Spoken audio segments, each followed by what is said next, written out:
Hello दोस्तों, students, बच्चों, नमस्कार। अब हम पढ़ेंगे मगध साम्राज्य। अभी तक के पार्ट्स अगर नहीं देखे हैं तो क्रैक 50 वाला जो प्लेलिस्ट है उसमें जाकर आप देख सकते हैं, ठीक है। इससे ऊपर के महाजनपदों के काल में मगध ने अपनी शक्ति का विस्तार किया। महाजनपदों का काल जब आया तो मगध ने अपनी शक्ति का विस्तार करा तथा धीरे धीरे संपूर्ण उत्तर भारत को अपने आधिपत्य में ले लिया। मगध पर शासन करने वाला पहला शासकीय वंश हर्यक वंश था। पहला कौन है? हर्यक वंश। इसके बाद शिशुनाग तथा नंद वंश ने शासन किया। नंदों को समाप्त कर मौर्य वंश ने शासन आरंभ कर दिया। फिर आ जाता सबसे पहला हर्यक वंश। बिंबिसार हर्यक वंश का पहला साम्राज्यवादी शासक था। बौद्ध ग्रंथ महावंश के अनुसार उनके पिता का नाम भट्टिय था। उसकी राजधानी राजगृह ग्रीव्रज थी। बिंबिसार के शासनकाल 544 से 493 ईसा पूर्व माना गया है। उसने 52 वर्षों तक शासन किया। बिंबिसार ने अपनी शक्ति तथा राज्य विस्तार के लिए वैवाहिक संबंधों की नीति को अपनाया। मद्र, कौशल, लिच्छवी तथा गांधार से उसने अपने विवाह संबंध स्थापित किए। कहाँ से? बिंबिसार ने कहाँ से विवाह संबंध स्थापित किए? मद्र, कौशल, लिच्छवी, गांधार से अपने विवाह संबंध स्थापित किए। वह महात्मा बुद्ध का समकालीन था। जीवक उसका राज्यवद्य था। 493 ईस्वी में अजातशत्रु कुणिक ने अपने पिता बिंबिसार की हत्या कर सिंहासन प्राप्त कर लिया। अजातशत्रु ने बिंबिसार की हत्या कर दी और सिंहासन प्राप्त कर लिया। अजातशत्रु ने राज्य विस्तार के लिए युद्ध विजय को अपनाया। विज्जी संघ पर विजय के लिए अपने मंत्री वस्कार की कूटनीति का प्रयोग किया। लिच्छवियों के आक्रमण से सुरक्षा हेतु अजातशत्रु ने अपनी राजधानी राजगृह में सुदृढ़ दुर्ग का निर्माण कराया।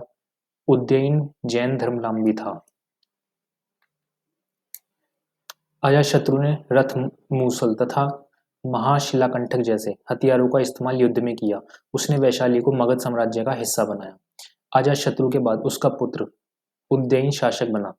उज्जैन जैन धर्मावलंबी था। उसने पाटलिपुत्र नगर कुसुमपुरा की स्थापना की तथा उसने अपनी राजधानी बनाया। ठीक है। फिर आ जाता है शिशुनाग वंश। हर्यक वंश के अंतिम शासक नागदशक की हत्या कर 412 ईसा पूर्व में शिशुनाग ने इस वंश की स्थापना की। शिशुनाग ने अवंती, वत्स, कौशल महाजनपदों को मगध में मिला लिया। शिशुनाग ने पाटलिपुत्र के अतिरिक्त वैशाली को अपनी दूसरी राजधानी बनाया। शिशुनाग का उत्तराधिकारी कालाशोक या काकवर्ण था। शिशुनाग का उत्तराधिकारी कौन है? इसका उत्तराधिकारी शिशुनाग वंश जो था शिशुनाग ने बनाया था और इसके बाद इसका उत्तराधिकारी कौन बना?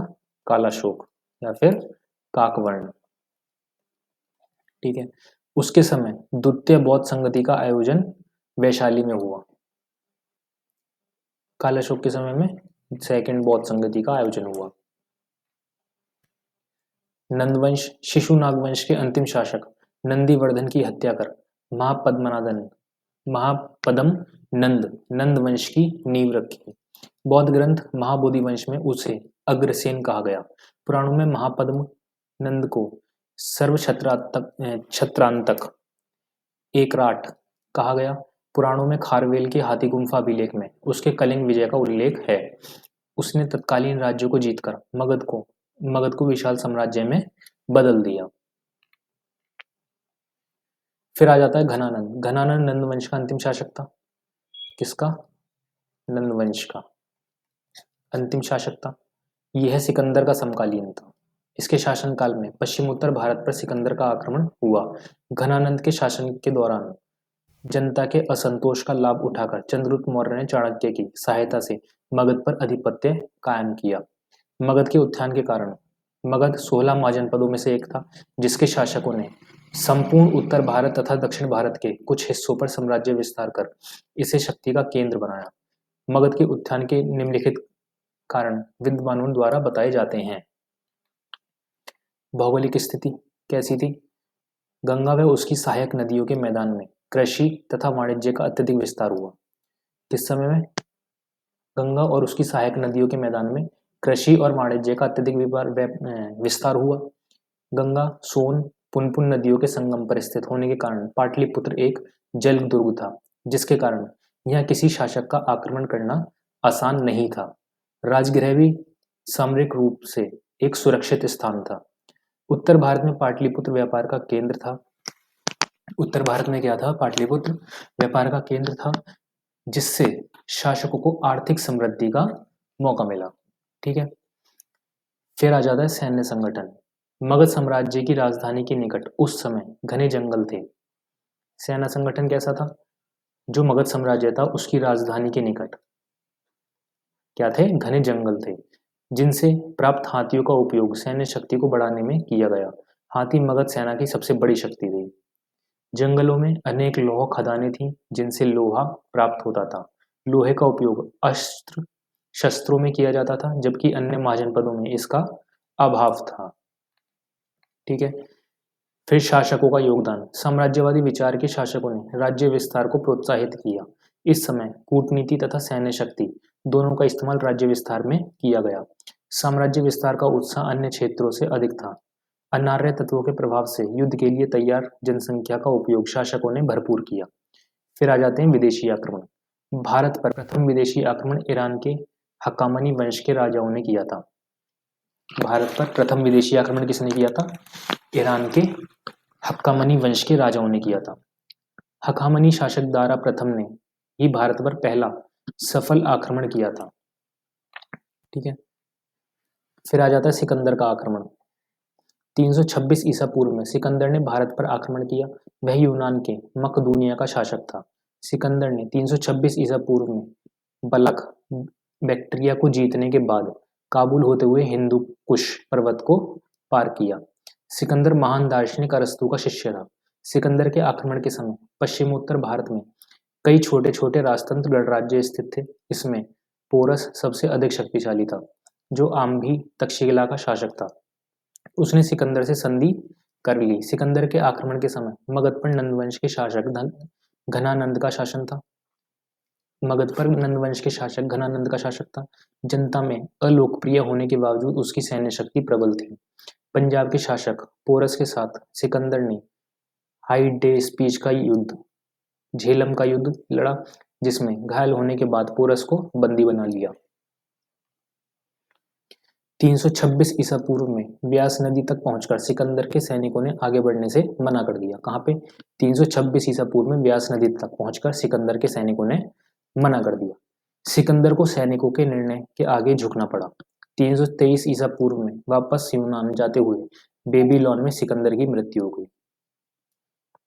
323 में जब वो उसके सैनिकों ने सिकंदर के सैनिकों ने आगे बढ़ने से मना कर दिया, तो 323 में वापस जा रहा था यूनान, जाते हुए बेबीलोन में उसकी सिकंदर की मृत्यु हो गई।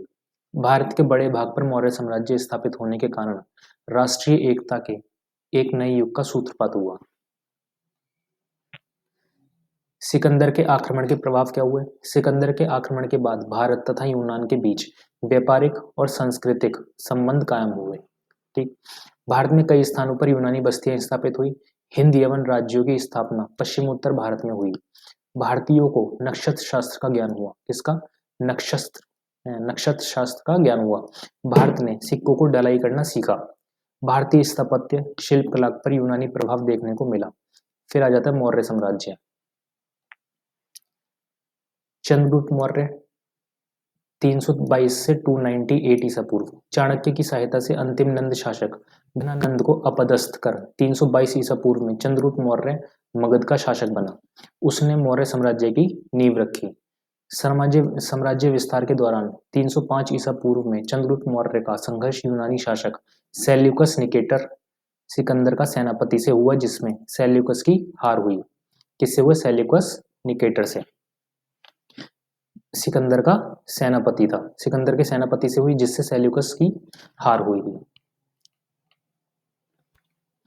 सेल्यूकस ने 500 हाथियों के बदले एरिया हेरात, एराकोसिया, कांधार, जयड्रोसिया, पेरोपेनिसैडाई, काबुल के क्षेत्रों के कुछ भाग चंद्रगुप्त को दिए। सेल्यूकस की पुत्री का विवाह चंद्रगुप्त के साथ सेल्यूकस की पुत्री का विवाह किसके साथ हो गया? चंद्रगुप्त के साथ हो गया।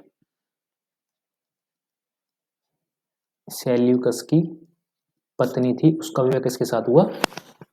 चंद्रगुप्त के साथ हुआ। चंद्रगुप्त तथा सेल्यूकस के युद्ध का वर्णन एप्पियानस ने किया।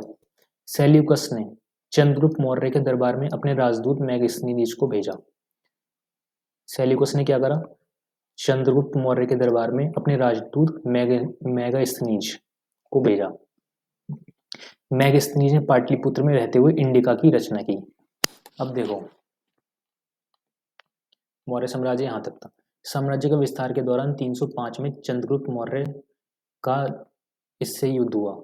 ठीक है, नहीं, यूनानी संघर्ष, चंद्रगुप्त मौर्य का संघर्ष यूनानी शासक सेल्यूकस निकेटर यानी सिकंदर का सेनापति जो था उससे हुआ, जिससे सेल्यूकस की हार हुई।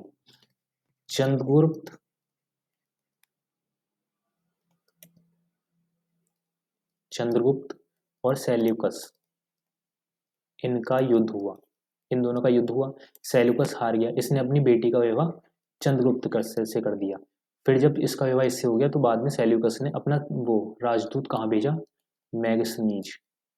मैगस्थनीज को चंद्रगुप्त मौर्य के दरबार में भेजा। उसके बाद इसने मैगस्थनीज ने इंडिका की रचना की। सेल्यूकस ने कहा कि भारत में देख के आओ कि कैसे रहते हैं और क्या क्या करते हैं लोग, क्यों वो हार गया। तो उस सब की रचना इसने जो जो घूमा, जो कुछ देखा मैगस्थनीज ने, उसकी रचना कहाँ पे कर दी? इंडिका में की।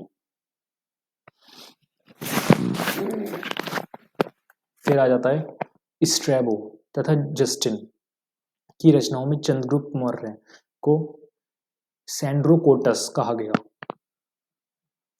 चंद्रगुप्त मौर्य को सैंड्रोकोटस कहा गया है जबकि एरियन तथा प्लूटार्क ने उसे एंड्रोकोटस, क्या कहा है? एंड्रोकोटस।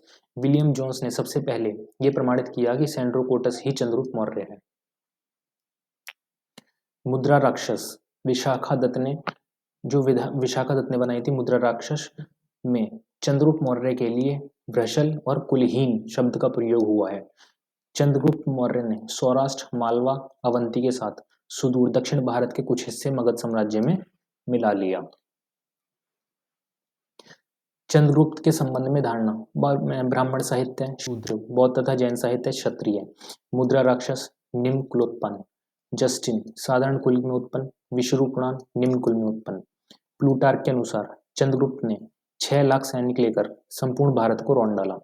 तमिल ग्रंथ अहनानूरू तथा पुरानानूरू से ज्ञात होता है कि चंद्रगुप्त मौर्य ने दक्षिण भारत पर आक्रमण किया था। अपने अंतिम समय में चंद्रगुप्त जैन सन्यासी भद्रबाहु के साथ श्रेवण बेलगोला कर्नाटक पहुंचा। उसने चंद्रगिरी पर्वत पर चंद्रगुप्त बस्ती बसाई, जहां 298 ईस्वी पूर्व में लंबे उपवास के बाद उसका निधन हो गया। ये चाणक्य अर्थशास्त्र के रचनाकार कौन थे? चाणक्य। इनका नाम और क्या था?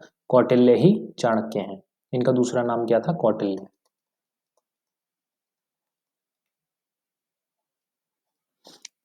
इसका अन्य नाम विष्णुगुप्त भी था। वह तक्षशिला विश्वविद्यालय में शिक्षक था, जहां चंद्रगुप्त शिक्षा ग्रहण कर रहा था। चाणक्य ने चंद्रगुप्त को नंद वंश की समाप्ति के लिए रणनीतिक सहायता प्रदान तथा मौर्य वंश की स्थापना की। ये इसके पीछे कहानी है। चाणक्य एक बार नंद वंश गया था, नंद वंश के वहां पे गया था शासन में, तो उसने ये वहां पे इसका अपमान कर दिया था। उसके बाद इसने प्रतिज्ञा ले ली थी कि इनके शासन को हटा देगा। तो उसको बाद में चंद्रगुप्त मिला, चंद्रगुप्त मिला। उसके बाद चंद्रगुप्त मौर्य को इसने गद्दी पर बिठा दिया। ठीक है, और मौर्य वंश की स्थापना हो गई। चंद्रगुप्त के पश्चात आते हैं बिंदुसार। चंद्रगुप्त के पश्चात 298 ईसा पूर्व में बिंदुसार शासक बना। यूनानी लेखकों ने बिंदुसार को अमित्री चैटस कहा। वायु पुराण में उसे भद्रसार तथा जैन ग्रंथों में सिंहासेन कहा जाता है, कहा गया है। बिंदुसार के शासनकाल में तक्षशिला में 2 विद्रोह हुआ। कितने विद्रोह हुए? 2 विद्रोह हुए तक्षशिला में। प्रथम अशोक ने दबाया और दूसरा विद्रोह सुशीम ने दबाया। सीरिया के शासक एंटियोकस ने डायमेकस का बिंदुसार के दरबार में अपना राजदूत बनाया। मिस्र के शासक टालमी द्वितीय फिलाडेल्फस ने डायनियस को बिंदुसार के दरबार में राजदूत नियुक्त किया था। बिंदुसार आजीवक संप्रदाय का संरक्षण देने वाला पहला मौर्य शासक था। 273 ईसा पूर्व में उसकी मृत्यु हो गई। अशोक 273 से 232 ईसा पूर्व। सम्राट अशोक ने 273 ईसा पूर्व में ही सिंहासन प्राप्त कर लिया था, परंतु 4 साल तक गृह युद्ध में रत रहने के कारण अशोक का वास्तविक राज्याभिषेक 269 ईसा पूर्व में हुआ था। शासक बनने से पहले वह उज्जैन तथा तक्षशिला का गवर्नर था। उसने मंत्री राधागुप्त की सहायता से गद्दी पाई थी। अशोक की माता का नाम सुभद्रांगी था। वह चंपा यानी कि अंग की राजकुमारी थी। कहाँ की? अंग की राजकुमारी थी। उसने कश्मीर तथा खोतान पर अधिकार किया। कश्मीर में अशोक ने श्रीनगर की स्थापना की। श्रीनगर जो आज है वो किसने बसाया था? सम्राट अशोक ने। राज्याभिषेक के 90वें वर्ष अर्थात 261 ईसा पूर्व में अशोक ने कलिंग पर आक्रमण यानी कि 13वें अभिलेख में मिलता है कलिंग पर आक्रमण किया। कलिंग के हाथी गुम्फा अभिलेख से प्रकट होता है कि संभवतः उस समय कलिंग पर नंदराज नाम का कोई राजा राज्य कर रहा था।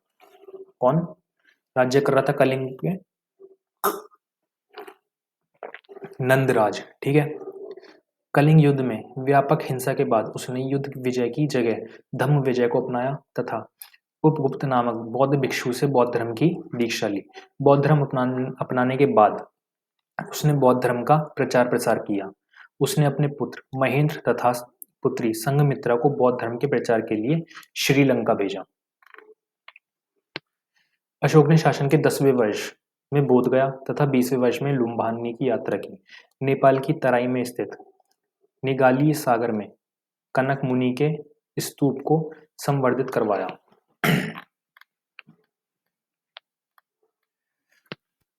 अशोक ने धम्म को नैतिकता से जोड़ा। इसके प्रचार प्रसार के लिए उसने शिलालेखों का उत्कीर्ण कराया। इसकी प्रेरणा में उसे ईरानी शासक दारा प्रथम से मिली।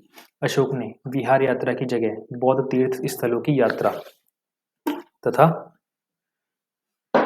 बौद्ध तीर्थ स्थलों की यात्रा अर्थात धम्म यात्रा को प्रेरित किया। ठीक है। उसने धम्म को स्थापित करने के लिए धम्म महामात्र 13वें वर्ष नामक अधिकारियों की नियुक्ति की। अशोक के शिलालेख ब्राह्मी, ग्रीक, अरमाइक तथा खरोष्ठी लिपि में उत्कीर्ण हैं, जबकि सभी स्तंभलेख प्राकृत भाषा में है। कौन सी भाषा में? प्राकृत भाषा में। उन्होंने सभी लेखों में ब्राह्मी, ग्रीक, अरमाइक, खरोष्ठी लिपि में उत्कीर्ण करवाए, जबकि सभी स्तंभलेख प्राकृत भाषा में। स्तंभलेख आते हैं तो किसमें है? प्राकृत भाषा में। और शिलालेख प्राकृत भाषा में नहीं है। ठीक है। ब्राह्मी में है, ग्रीक में है, अरमाइक में है और खरोष्ठी में है। ठीक है। शाहबाजगढ़ी तथा मानसेहरा के शिलालेख की लिपि खरोष्ठी है। तक्षशिला तथा लघमान के अभिलेख अरमाइक लिपि में है, उत्कीर्ण है। शेर कूना अभिलेख द्विलिपिक है। यह अरमाइक तथा ग्रीक लिपियों में उत्कीर्ण है। सर्वप्रथम 1750 ईस्वी में टील पैंथर नामक विद्वान ने अशोक की लिपि का पता लगाया था। ये क्वेश्चन सबसे ज्यादा आता है। 1837 में जेम्स प्रिसेप ने अशोक की शिलालेख यानी कि ब्राह्मी लिपि को पढ़ने में सफलता पाई। धौली तथा जौगढ़ के शिलालेख पृथक कलिंग लेख कहलाते हैं। इसमें सभी मनुष्यों को अपनी संतान बताया गया है।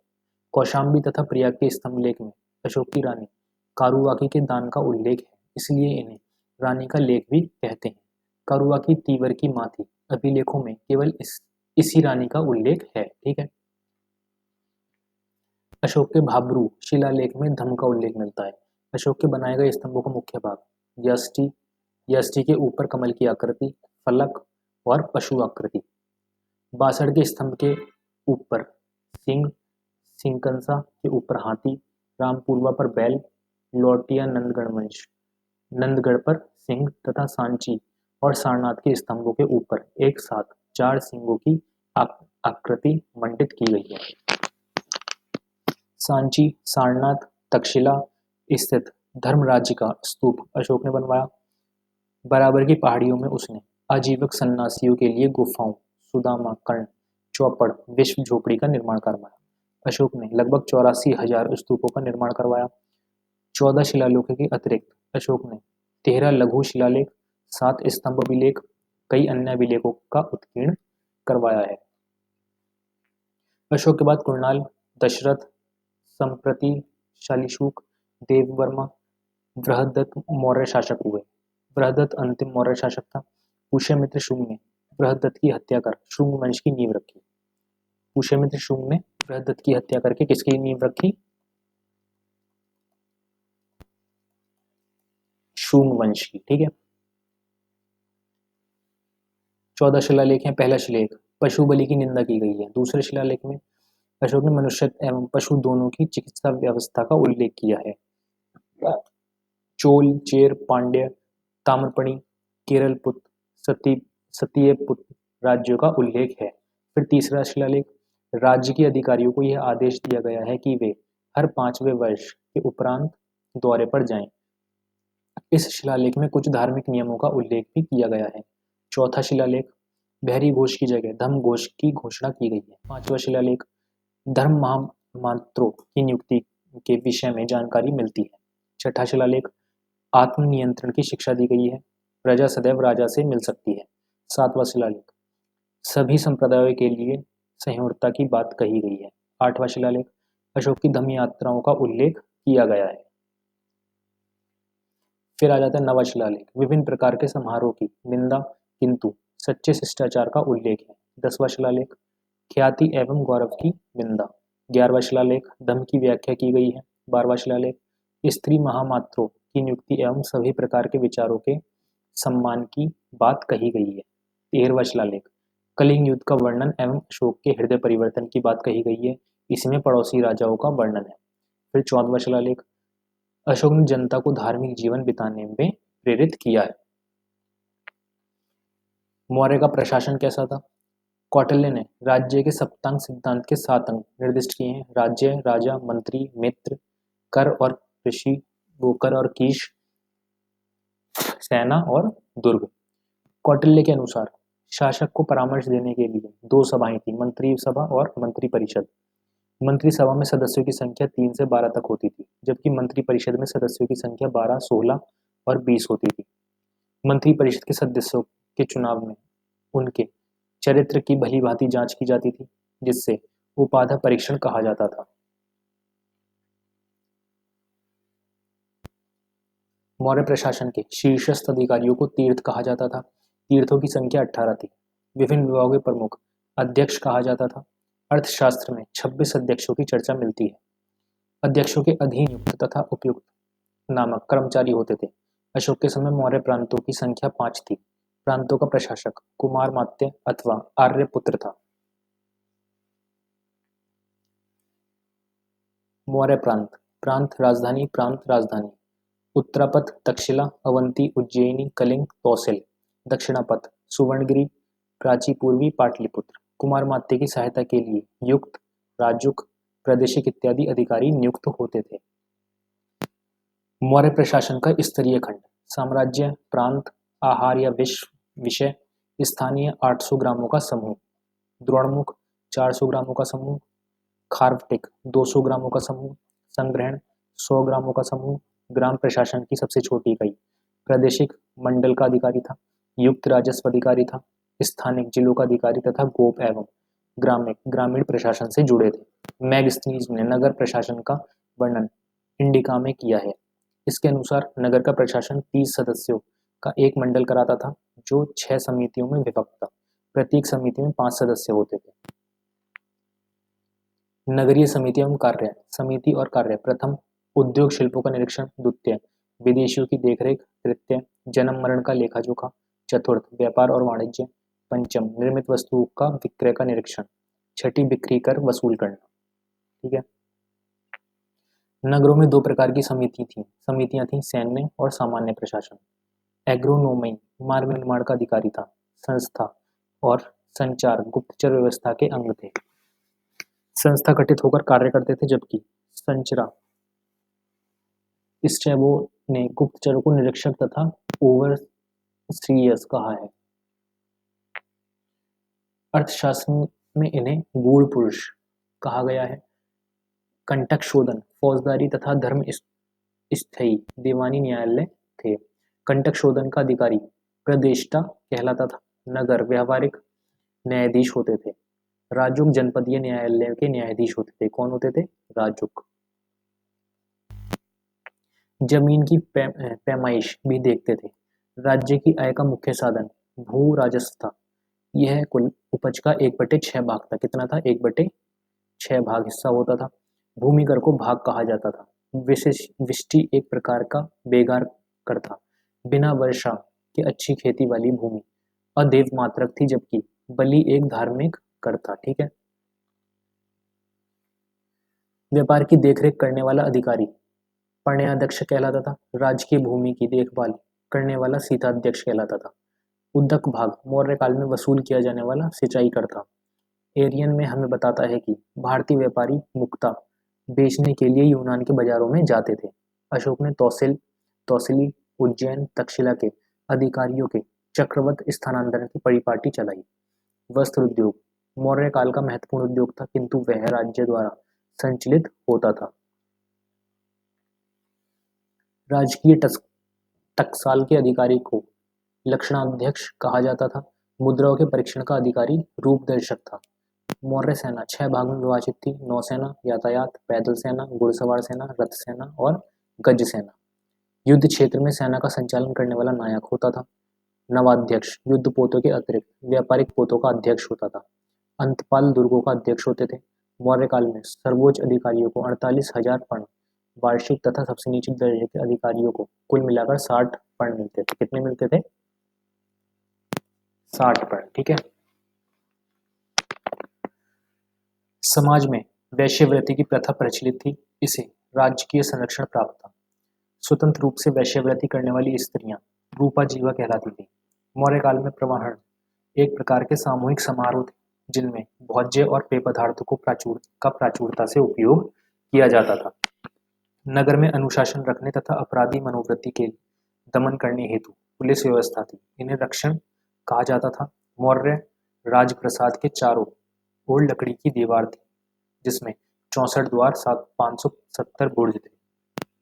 कितने थे? 570 बुर्ज थे। बुलंद बाग से नगर के परकोटे तथा कुम्हारहाट से राजप्रसाद के अवशेष प्राप्त हुए हैं। मौर्य साम्राज्य के पतन के कारण क्या है? अयोग्य तथा निर्बल उत्तराधिकारी जो राजा आए बाद में, वो निर्बल थे और अयोग्य थे, योग्य नहीं थे। प्रशासन का अतिशय केंद्रीकरण, राष्ट्रीय चेतना का अभाव, आर्थिक और सांस्कृतिक असमानताएं, प्रांतीय शासकों का अत्याचार, करों की अधिकता, बाद में कर ज्यादा लगने लगे। अशोक की अहिंसा की नीति। मौर्य उत्तर काल। मौर्य साम्राज्य के पतन के साथ राजनीतिक एकता नष्ट होने लगी। इस दौर में कई शासक वर्गों का उदय हुआ तथा देश के उत्तर पश्चिमी सीमा पर फिर से विदेशी शासक वर्ग, यूनानी शाक, कुषाण इत्यादि का आक्रमण आरंभ हो गया। मौर्योत्तर काल के कई विशिष्ट शासकों ने भारत के विभिन्न क्षेत्रों पर शासन किया, जिसमें पुष्यमित्र शुंग, खारवेल, गौतमीपुत्र शतकर्णी तथा कनिष्क प्रमुख थे। मौर्योत्तर काल में कला तथा संस्कृति का भी अत्यधिक विकास हुआ। मूर्तिकला की गांधार, मथुरा तथा अमरावती शैली पनपी। संस्कृत साहित्यों की रचना भी हुई। स्मृति तथा पुराणों की रचनाएं भी हुई हैं। फिर शुंग वंश 185 से 75 ईसा पूर्व। पुष्यमित्र शुंग एक मौर्य सेनापति था, जिसने अंतिम मौर्य शासक बृहदत्त की हत्या कर 185 ईसा पूर्व में शुंग वंश की स्थापना की। पुष्यमित्र शुंग ने पाटलिपुत्र के स्थान पर उज्जैनी विदिशा को अपनी राजधानी बनाया। पुष्यमित्र ब्राह्मण धर्म का समर्थक था।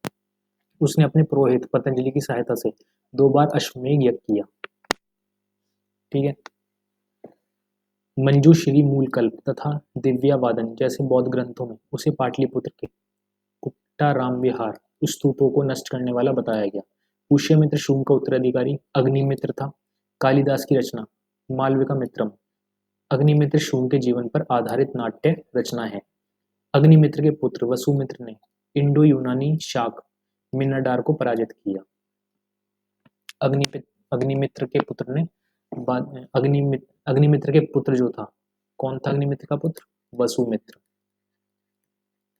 ने इंडो यूनानी शाक मिन्नाडार को पराजित किया। शुंग वंश का अंतिम शासक देवभूति था, जिसकी हत्या कर उसके सेनापति वसुदेव ने कण्व वंश की स्थापना की। शुंग वंश के शासनकाल में मनुस्मृति, विष्णु स्मृति, याज्ञवल्क्य स्मृति ग्रंथों की रचना हुई। किसके शासनकाल में? शुंग वंश के शासनकाल में। इसी समय पतंजलि ने अष्टाध्यायी पर टीका महाभाष्यम लिखे। बरहूत में बौद्ध स्तूप, सांची के बौद्ध स्तूप का प्रवेश द्वार तथा बौद्ध गया का स्तूप के चारों ओर पत्थर की वेदिका शुंग वंश के शासनकाल में बनाया गया। इसी समय तक्षशिला के यवन राजदूत हेलियोडोरस ने बेसनगर में गरुड़ स्तंभ का निर्माण करवाया था। किसने? हेलियोडोरस ने। तक्षशिला पे आया था, यवन का राजदूत था। मथुरा के मोर स्थान से संकर्षण, वासुदेव, प्रद्युमन, सांब, अनिरुद्ध की प्रतिमा स्थापित करने का उल्लेख मिलता है। फिर आ जाता है कण्व वंश। 75 से 30 ईसा पूर्व। 75 ईसा पूर्व में वासुदेव ने कण्व वंश के प्रथम शासक के रूप में शासन प्रारंभ किया। इस वंश के 4 शासक वसुदेव, भूमिमित्र, नारायण और सुशर्मन हुए। कण्व वंश के अंतिम शासक सुशर्मन को सातवाहन शासक सिमुक ने पराजित किया। अंतिम कण्व वंश शासक सुशर्मन की हत्या 30 ईसा पूर्व में सिमुक ने कर दी और आंध्र सातवाहन वंश की नींव रखी। फिर आ जाते हैं हिंद यवन।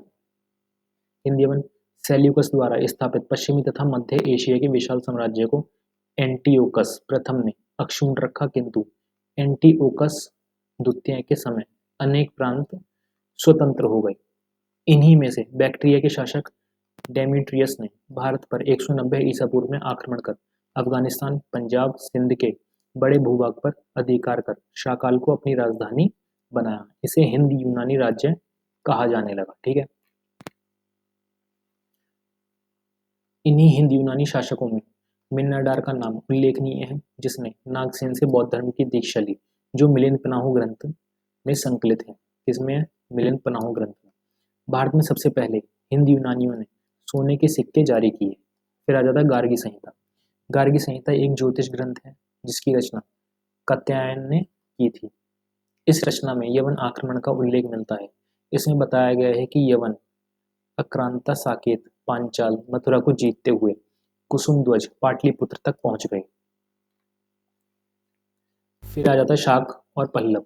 शाक मूलतः सिरदर्या के उत्तर में निवास करने वाला एक खाना बदोश का बर्बर जाति थी। 140 ईसा पूर्व में शाकों ने बैक्ट्रिया तथा पार्थिया पर अधिकार कर लिया।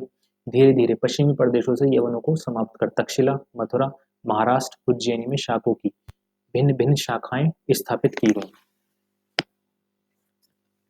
तक्षशिला का पहला शासक मेउस था। गांधार तथा पंजाब का पश्चिमी हिस्सा उसके अधिकार में था। मेउस का उत्तराधिकारी एजज था, जिसने संपूर्ण पंजाब पर शासन किया। शाक शासन क्षत्रपों में विभाजित था। इसका एक क्षत्रप गुजरात में स्थित था। शाकों की एक शाखा गुजरात में शासन कर रही थी, जिसमें रुद्रदामन एक प्रमुख शासक था। जूनागढ़ से प्राप्त 150 ईस्वी का उसका अभिलेख संस्कृत भाषा में उत्कीर्ण पहला अभिलेख है, जिसमें सुदर्शन झील के पुनरुद्धार का वर्णन है। पहलवों का प्रसिद्ध शासक गोविंदो फर्नेस था। पहलवों ने तक्षशिला को अपनी राजधानी बनाया था। गोविंदो फर्नेस के शासनकाल में सेंट थॉमस ईसाई धर्म का प्रचार करने भारत आया था। पहलवों की शक्ति को समाप्त कर कुषाण वंश ने पश्चिमोत्तर भारत पर शासन आरंभ किया। फिर आ जाता कुषाण वंश। पहलव के बाद कुषाण भारत आए, जो यूची कबीले से संबंधित थे। कुजुल कड़फिसेस ने 15 ईस्वी में कुषाण वंश की स्थापना की। उसका उत्तराधिकारी विम कड़फिसेस था। विम कड़फिसेस उत्तर भारत के बृहद क्षेत्र को कुषाणों के अंतर्गत लाया। यह शैव था। उसने महाईश्वर उपाधि धारण की। भारत में सर्वप्रथम सोने के सिक्के विम कड़फिसेस ने चलाए। ये क्वेश्चन आ जाएगा, भारत में सबसे पहले सोने के सिक्के किसने चलाए? सर्वप्रथम सोने के सिक्के किसने चलाए? बिम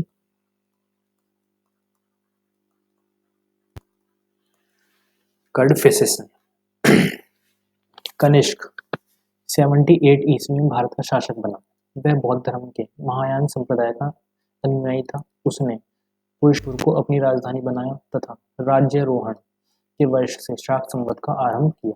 कनिष्क की प्रथम राजधानी पेशावर पुरुषपुर एवं दूसरी राजधानी क्या थी? मथुरा थी। कनिष्क ने कश्मीर को जीतकर वहां कनिष्कपुर नामक नगर बसाया।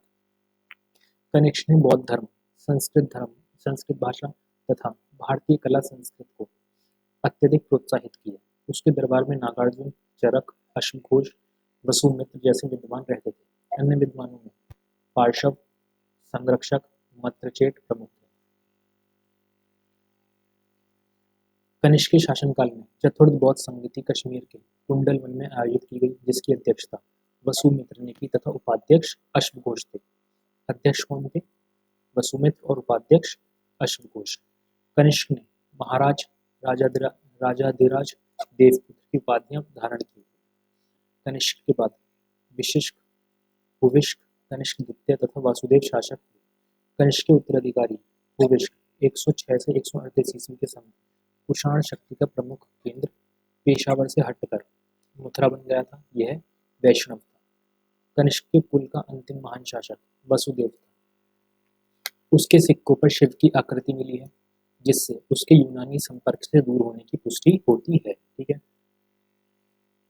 इस समय भारत से रोम साम्राज्य को निर्यात की जाने वाली वस्तुओं में काली मिर्च, रेशम, मलमल, सूती वस्त्र, रत्न आदि का उल्लेख मिलता है। बदले में रोम से भारत आने वाले सोने की मात्रा पर ग्रीक इतिहासकार पिलानी ने दुख व्यक्त किया है। पश्चिमी तट पर बैरीगाजा बड़ौच अथवा मरकच प्रमुख बंदरगाह था। इसी काल में पक्की ईंटों का प्रयोग आरंभ हुआ। कुषाण साम्राज्य में गांधार मथुरा कला को अत्यधिक संरक्षण मिला। मथुरा शैली में कनिष्क की सिर रहित मूर्ति मिली है। मथुरा शैली में क्या मिला है? कनिष्क की सिर रहित मूर्ति। कनिष्क के शासनकाल में बौद्ध तथा बौद्धि तत्वों की प्रतिमाओं को पूजा जाने लगा। यह महायान संप्रदाय की विचारधारा के अनुसार हुआ। ठीक है। प्रसिद्ध पुस्तक कामसूत्र की रचना वात्स्यायन द्वारा इसी समय की गई। कुषाण वंश का अंतिम शासक वसुदेव था। इसका अंतिम शासक कौन हुआ? वासुदेव। ठीक है। कनिष्क द्वारा संरक्षित विद्वान अश्वघोष वह उच्च कोटि का साहित्यकार था जिसकी तुलना मिल्टन, गेटे, कांट, वोल्टेयर से की जाती है। वह उच्च कोटि का नाटककार तथा संगीतज्ञ भी था। वह बौद्ध दार्शनिक था जिसने बुद्धचरित, सौरंद्रनंद, सरीपुत्र प्रकरण, सूत्रालंकार जैसी प्रसिद्ध रचनाएं की। नागार्जुन वह दार्शनिक तथा वैज्ञानिक था। उसने अपने ग्रंथ माध्यमिक सूत्र में सापेक्षता के सिद्धांत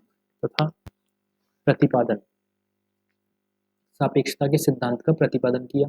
उसे भारतीय आइंस्टीन भी कहा गया है। नागार्जुन ने शून्यवाद का विचार दिया। वसुमित्र इसने चतुर्थ बौद्ध संगीति की अध्यक्षता की। उसका प्रसिद्ध ग्रंथ महाविभाषा शास्त्र है, जो बौद्ध जातकों की टीका है। इसे बौद्ध धर्म का विश्वकोश कहते हैं। चरक संहिता के रचनाकार चरक को चिकित्सा शास्त्र का जनक कहा जाता है। इस ग्रंथ में रोग निवारण की औषधियों का वर्णन मिलता है। फिर आ जाते हैं हम सातवाहन शासक पर। पहली शताब्दी ईसा पूर्व में सातवाहनों ने दक्षिण भारत में स्वतंत्र राज्य की स्थापना की। कहाँ पे? दक्षिण भारत में स्वतंत्र राज्य की स्थापना की। सातवाहनों की राजधानी प्रतिष्ठान या पैठण थी। इन्हें अंध्रभृत्य भी कहा जाता था। वायु पुराण में 19 सातवाहन शासकों ने शासन की चर्चा की है। सातवाहन वंश का संस्थापक सिमुख था। शातकर्णी इस वंश का पहला शक्तिशाली शासक था। उसने राजसूय तथा अश्वमेध यज्ञ किए। शातकर्णी ने दक्षिण पथपति की उपाधि भी धारण की। हाल और गौतमी पुत्र शातकर्णी सातवाहन के प्रमुख शासक थे। हाल प्रकृत भाषा का प्रसिद्ध कवि भी था। उसने गाथा सप्तशती की रचना की है। गौतमी पुत्र शतकर्णी ने शाक तथा पार्थियानों को पराजित किया। उसने सातवाहन शक्ति को गुजरात और राजपूताना तक पहुंचाया। 130 ईस्वी में उसकी मृत्यु हो गई। कब मृत्यु हो गई? 130 में। वाष्ठीपुत्र पुलमावी तथा यज्ञश्री शतकर्णी अंतिम दो महान सातवाहन शासक थे। वाष्ठीपुत्र पुलमावी ने अमरावती के बौद्ध स्तूप को पुनरुद्धार करवाया। यज्ञ श्री शतकर्णी के सिक्कों पर जलपोत उत्कीर्ण है। मौर्योत्तरकालीन साहित्य पुस्तक गाथा सप्तशती किसने रचनाकार करे? हाल। महाभाष्य पतंजलि, ये आता है। महाभाष्य किसकी रचनाकार है? इसके महाभाष्य के रचनाकार कौन है? कौन है? पतंजलि। चरक संहिता, चरक, नाट्यशास्त्र भरतमुनि, कामसूत्र, वात्स्यायन, बुद्धचरित और सौरांद्रनंद, अश्वघोष। फिर आ जाता है कलिंग यानी कि चेदी। कलिंग का प्रसिद्ध शासक खारवेल चेदी वंश का शासक था। जो खारवेल शासक था वो किसका था? चेदी वंश का। ठीक है। उसने पाटलिपुत्र पर आक्रमण किया तथा वहां से महापद्मनंद द्वारा लूटी गई जैन मूर्ति को वापस लाने में सफलता प्राप्त की। खारवेल ने खंडगिरी पर्वत पर जैन संतों के निवास के लिए गुफाओं का निर्माण किया। वह जैन धर्म का अनुयायी था किंतु अन्य धर्मों के प्रति भी संयमी था। ठीक है। अभी आ जाता है संगम काल। इसको हम पढ़ेंगे अगले अध्याय, अगले पार्ट में। ठीक है।